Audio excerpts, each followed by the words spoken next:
எனக்கு என்கிட்ட பேச நேரம் இல்லாமல் தான் என்கிட்ட பேசுறது இல்லை அப்படின்னு நினச்சிட்டு இருந்தேன்.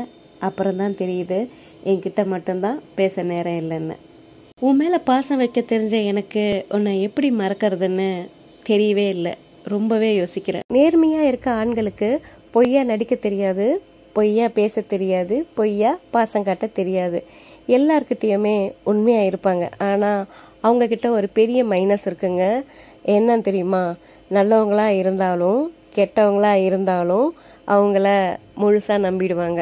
அதுதாங்க அவங்களோட பெரிய மைனஸு.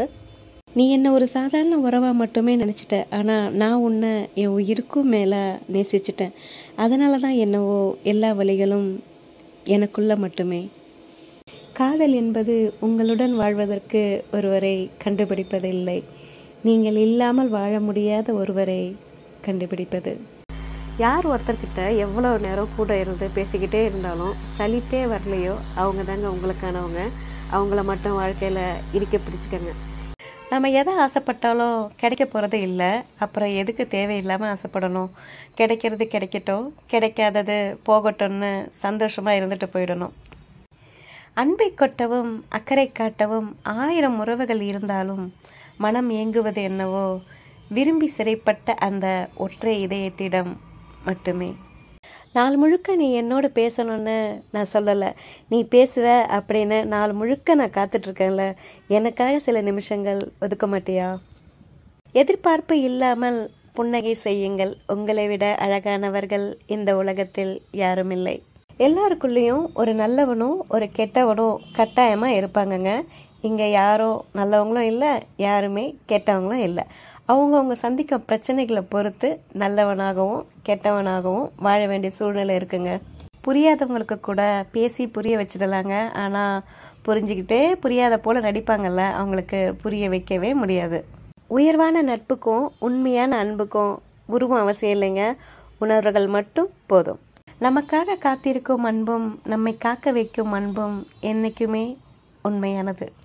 சிறிய குறைகள் பெரிதாகி விடுகிறது அன்பில்லாத இடத்தில், பெரிய குறைகள் மன்னிக்கப்படுகிறது அன்பானவர் இதயத்தில். என்னை நம்பினவங்களை நான் ஏமாற்றக்கூடாதுன்னு நினச்சேன். ஆனால் என்னையே ஏமாற்றிட்டு போயிட்டாங்கன்னு உங்களில் யாரோ சொல்கிறது எனக்கு கேட்குதுங்க. ஏமாந்து போய் தான் இருக்கீங்க, ஆனால் யாரையும் ஏமாற்றலை. பெருமையாக சொல்லிக்கங்க. அவங்க நல்லா இருக்கட்டும், விட்டுடுங்க. ஒருத்தவங்களை ரொம்ப பிடிக்கும்னா தயவு செய்து செயலில் காட்டுங்க. சொல்லி காட்டி புரிய வைக்க முயற்சி பண்ணாதீங்க. அதே மாதிரி ஒருத்தரை பிடிக்கலன்னா சொல்லிடுங்க.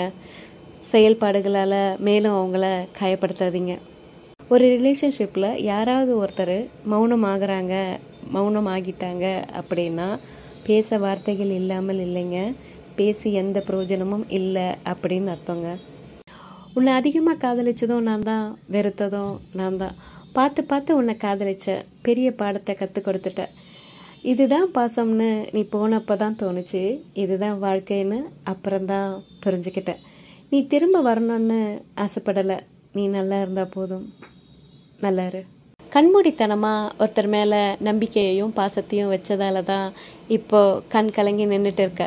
இப்போ தெரியுதா இப்போ ஏன் நீ அழுதுட்டு இருக்க அப்படின்னு? இப்போ புரிஞ்சிருக்கோன்னு நினைக்கிறேன். தெரிஞ்சுக்கோ, இப்படியும் மனுஷங்க இருக்காங்கன்னு புரிஞ்சுக்கோ. உலகத்திலே ரொம்ப கேவலமான விஷயம் என்னன்னு தெரியுங்களா? நம்மளை முழுசாக நம்பினவங்க கிட்ட பொய் சொல்கிறது. இப்போ இந்த பொய் மூலமாக சந்தோஷமாக இருக்கலாங்க, ஆனால் ஒரு காலம் வருங்க நீங்கள் ஒருத்தரை நம்புறதுக்கு. அப்போ அவங்க உங்ககிட்ட பொய் சொல்லும்போது தான் தெரியும் அந்த வலியோட வேதனை என்னன்னு உங்களுக்கு புரியும். நமக்கு இருக்கக்கூடிய வலிகளில் தாங்க முடியாத, ஏற்றுக்க முடியாத வலி என்னன்னு தெரியுங்களா?